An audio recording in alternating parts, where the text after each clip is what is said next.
This is topic B on page 148, adding images to a document. You can include numerous types of graphic objects within a Word document. An illustration is a graphical object used to explain or embellish text. In Word, illustrations include pictures, clip art, shapes, smart art, charts, and screenshots. After you insert an illustration in a Word document, you can move, resize, or apply various other formatting options to it. So in this section, we're just going to be taking a look at how to insert pictures from our computer and also pictures from the internet. We'll get into smart art graphics, screenshots, charts. We'll have whole chapters dedicated to those later on in book 2. So in Word, a picture generally refers to a photographic image or other type of image that closely resembles a real object. Pictures are most often stored as JPEG, PNG, or GIF files, which are file formats used to organize or store images. So we're going to first see how to insert an image from our computer. I'm going to put my cursor before the W in when for my second paragraph. I would go up to the Insert tab, my Illustrations command group, and select my first option in this group, which is Pictures. This is going to open my Insert Picture window. I don't even know if I have any pictures saved on here. I don't. I'm going to have to find one in a folder somewhere.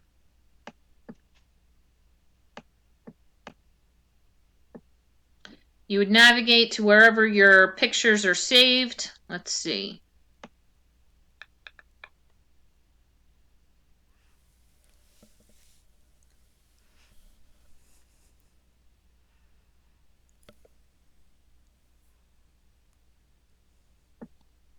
Let's see what this bar PC is.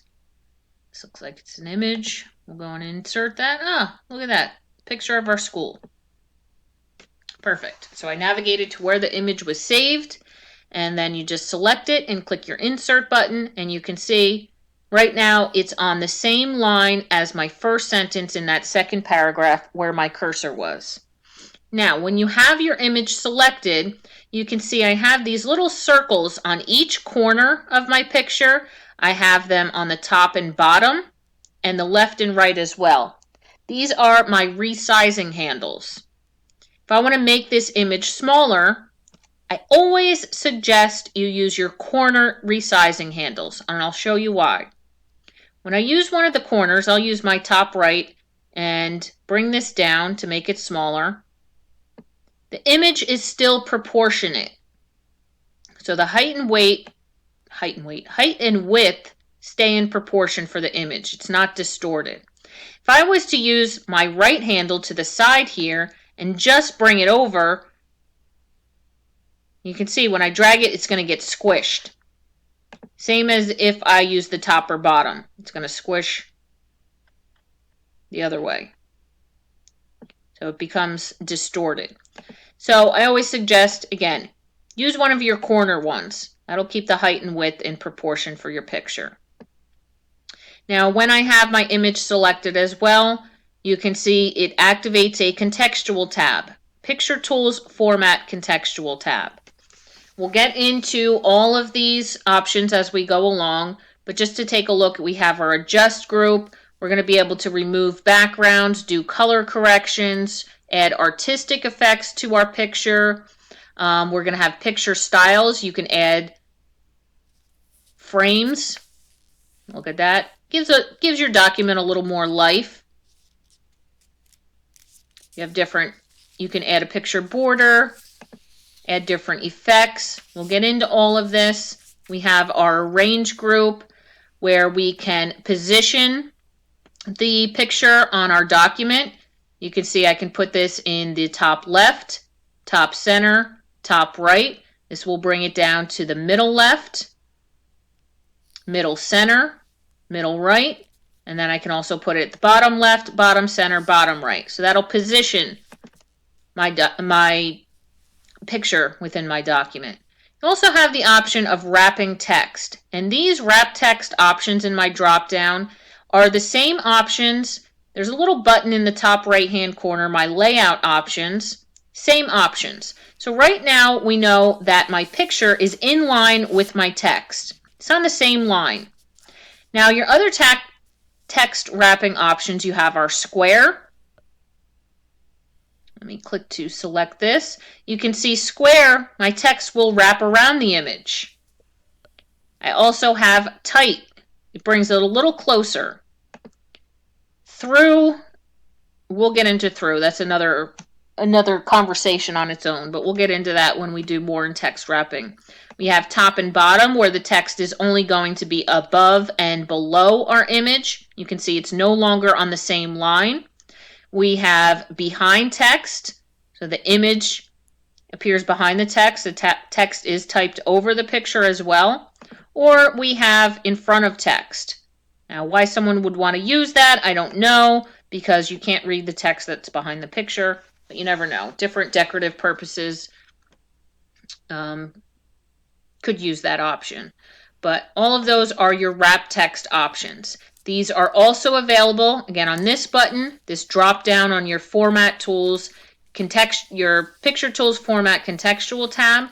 And also if you go down to more layout options, this will open up the layout dialog box where you have a text wrapping tab. All the same options here as well. So you can apply them in multiple spots. Real quick, we also have the option to crop our pictures. With the image selected in our size group, we have our crop command. If I hit this button, you can see I get these dark, these are called crop handles. Now maybe I didn't want the road and the parking lot to the left of it included in my image. I could use these cropping handles. They're kind of very similar to sizing handles, and you can bring this down. You can see the outside of the picture. Everything outside of the crop is kind of, grayed out for now. I can bring this cropping handle up a bit, bring this one to the left a little bit, so I'm focusing in on the building. Now all of this part of the image would be removed when I crop it. And to crop it, I can click on the button or outside of the image, and you can see it removes that part of the picture. So you can include only what you want to in your cropped photos. All right, real quick before you try out the activity that goes along with this, that was inserting a picture that we have saved on our computer. We can also insert photos, different kind of images, clip art images from the internet as well. We can do a search directly from Microsoft Word. Same, you would put your cursor where you're going to insert the photo, go up to your Insert tab, Illustrations command group. This time we have Online Picture. And this opens up the Insert Picture window where you can do a Bing image search directly from Microsoft Word. So maybe I wanted to search for a puppy. Type my topic in there and press enter, and it's going to give me my results directly here. You can scroll through, see what puppy I want to insert. I'm going to go with this little fella here. You just check off the box in the top left-hand corner, click insert, and it'll drop it right into your document for you. You can go ahead and resize, crop the image. Again, we'll get into our other tools for images where we'll be able to do color corrections and removing backgrounds. So all of those options are available to us on the Picture Tools Format Contextual tab. So you can. Our next video will be activity 6.2 on page 150.